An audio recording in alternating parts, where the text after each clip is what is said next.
Hello बच्चों, आइए प्रश्न को देखते हैं। सिद्ध कीजिए कि और ये देखो त्रिकोणमितीय अनुपात दे रखे हैं। tan 10 degree, tan 50 degree plus tan 50 degree गुणा में tan 70 degree plus tan 70 degree गुणा में tan 170 डिग्री और बराबर है, ये सिद्ध करना है 3 के। प्रश्न को हल करने से पहले इसकी मुख्य अवधारणा के बारे में चर्चा कर लेते हैं। मुख्य अवधारणा, अब देखो सबसे पहली चीज हम लोग tan में एक सूत्र जानते हैं। क्या? जब भी अपने पास ये योग के रूप में सूत्र आ जाता है ना, tan a प्लस b, ये बराबर किसके हो जाता है? tan a और प्लस में tan b और बटा में नीचे कितना आ जाएगा? एक माइनस में tan a और गुणा में tan b के बराबर ये आ जाएगा। अब ये वाला सूत्र लगाते हुए मैं सवाल को हल करता हूँ। तो यहाँ पे हम देख सकते हैं कि तीन पद इस तरह गुणा के रूप में है और बाद में ये योग किए गए हैं। नीचे आप देख सकते हो कि गुणा के रूप का ये नीचे वाला आ रहा है। तो यहाँ पे क्या करेंगे, पहले तो हम देखेंगे ये कोणों का जो मान है ये विशिष्ट रूप में हमें ज्ञात है या नहीं है योग का। तो हम देख सकते हैं यहाँ पे 10 डिग्री और 50 डिग्री को जोड़ेंगे तो ये 60 डिग्री के बराबर हो जाता है। मतलब कि कुल मिला के अगर मैं यहाँ पे देखो LHS को सरल कर रहा हूँ, LHS, तो LHS में सबसे पहले एक एक भाग को मैं लेके चल रहा हूँ। मैं पहले 10 डिग्री प्लस 50 डिग्री, इन दोनों को मैं जोड़ के इधर योग का सूत्र लगाऊंगा तो ये किसके बराबर हो जाएगा? tan 10 degree plus tan 50 degree और नीचे कितना आ जाएगा? बटा में एक माइनस में tan 10 डिग्री और गुणा में tan 50 डिग्री, गुणा में tan 50 डिग्री। अब देखो साथ ही साथ मैं ये भी कर लेता हूँ कि इस वाले भाग को मैं x मान लेता हूँ, इस वाले भाग को मैं y मान लेता हूँ और इस वाले भाग को मैं z मान लेता हूँ। ये कर लेता हूँ मैं। तो इसके बाद मेरा क्या होगा कि यहाँ से tan 60 डिग्री ये बन जाएगा किसके बराबर? tan 60 डिग्री के बराबर। और tan 60 डिग्री का मान किसके बराबर होता है? वर्गमूल 3 के बराबर ये होता है। मतलब कुल मिला के वज्र गुणा में करूंगा ना तो tan 10 डिग्री और प्लस में tan 50 डिग्री, इसका मान किसके बराबर हो जाएगा? इसका मान बराबर हो जाएगा, ये वर्गमूल 3 तो है ही, तो वर्गमूल 3 किससे गुणा हो जाएगा? एक माइनस में इस पूरे को मैंने x मान लिया है, अब ये x के बराबर हो जाएगा। तो कुल मिला के अपने पास यहाँ से x का मान मेरे को निकालना है ना, तो वर्गमूल 3 से तो भाग दे देंगे, तो वर्गमूल 3 से भाग देंगे तो एक माइनस, या फिर एक काम कर लेते हैं x का पूरा मान हम लोग निकाल लेते हैं, वर्गमूल 3 से भाग देंगे और पूरे पदों को दूसरी तरफ लेके जाएंगे। तो एक माइनस में कितना बन जाएगा? ये tan 10 डिग्री बटा में वर्गमूल 3 और माइनस में कितना हो जाएगा? tan 50 डिग्री और बटा में कितना हो जाएगा? वर्गमूल 3।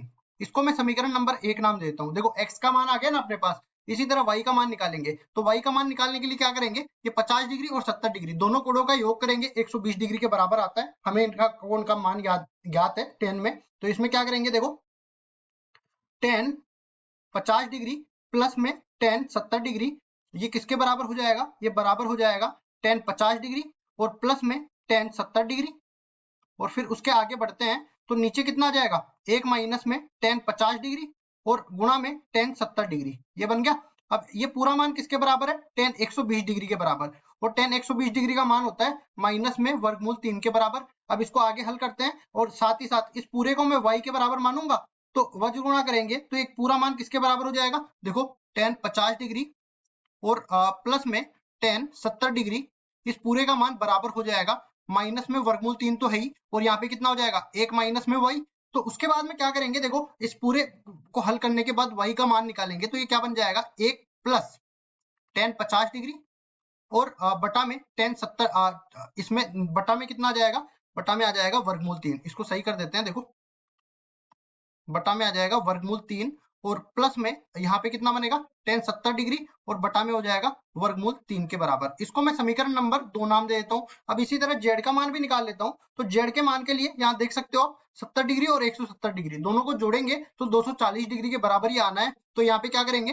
देखो tan 70 डिग्री और प्लस में कितना हो जाएगा? 170 डिग्री और बराबर यहाँ पे कितना बनने वाला है? अब tan 70 डिग्री प्लस में tan 170 डिग्री बटा में नीचे कितना बन जाएगा? एक माइनस में tan 70 डिग्री और गुणा में tan 170 डिग्री, ये बन गया। अब इसके बाद देखो ये पूरा मान z के बराबर मैंने माना था, तो और ये पूरा किसके बराबर हो गया?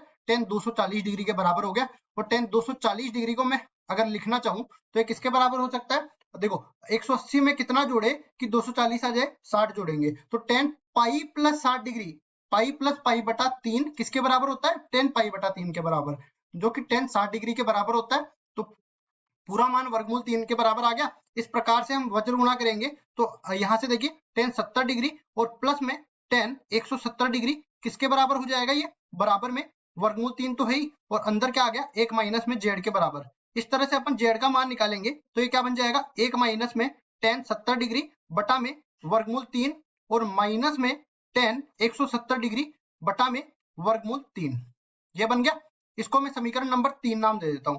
अब देखिए यहाँ पे ये पूरा मान किसके बराबर है x plus y plus z, और समीकरण 1 2 3 में मैंने x y z का मान निकाल लिया है। तो यहाँ पे उठा के लाते हैं देखो LHS को, ठीक है। LHS अपने पास किसके बराबर है x plus y plus z के बराबर है। अब देखो x का मान यहाँ पे किसके बराबर निकाल लिया हमने, x का मान निकाल लिया, या फिर एक काम कर लेते हैं इसको मैं दूसरी तरफ ही ले जाता हूँ, ठीक है, क्योंकि काफी लंबा पद चला जाएगा ये, तो इधर रख देते हैं हम लोग इसको LHS। ये अपने पास है x plus y plus z. इस पूरे का मान x का मान हमने निकाला है समीकरण 1 में, जो कि है अपने पास 1 माइनस में tan 10 डिग्री बटा में वर्गमूल 3 माइनस में tan 50 डिग्री बटा में वर्गमूल 3। ये आ जाएगा 1 माइनस में tan 10 डिग्री बटा में वर्गमूल 3 माइनस में tan 50 डिग्री बटा में वर्गमूल 3। अब उसके बाद देखो y का मान भी रख देते हैं। y का मान हमने कितना निकाला था 1 प्लस tan 50 डिग्री बटा में वर्गमूल 3 प्लस tan 70 डिग्री बटा में वर्गमूल 3। इसको रख देते हैं यहाँ पे प्लस में tan 50 डिग्री बटा में वर्गमूल 3 और प्लस में tan 70 डिग्री बटा में वर्गमूल 3। अब इसके बाद z का मान भी यहाँ पे रखते हैं, तो ये कितना बन जाएगा 1 माइनस है इधर tan 70 डिग्री बटा में वर्गमूल 3 और माइनस tan 170 डिग्री बटा में वर्गमूल 3। तो ये बन जाएगा tan 70 डिग्री बटा में वर्गमूल 3 और माइनस में tan 170 डिग्री बटा में वर्गमूल 3। अब देखो जो कट रहा है उसको काट देते हैं और उसके आगे और भी सरल करते हैं। तो देखो tan 50 डिग्री tan 50 डिग्री से कट गया, tan 70 डिग्री tan 70 डिग्री से कट गया, और ये देखो एक एक एक मिला के 3 बन गया। माइनस में कितना रह गया, एक तो tan 10 डिग्री बटा में वर्गमूल 3 रह गया, और दूसरा माइनस में tan 170 डिग्री बटा में वर्गमूल 3 बच गया।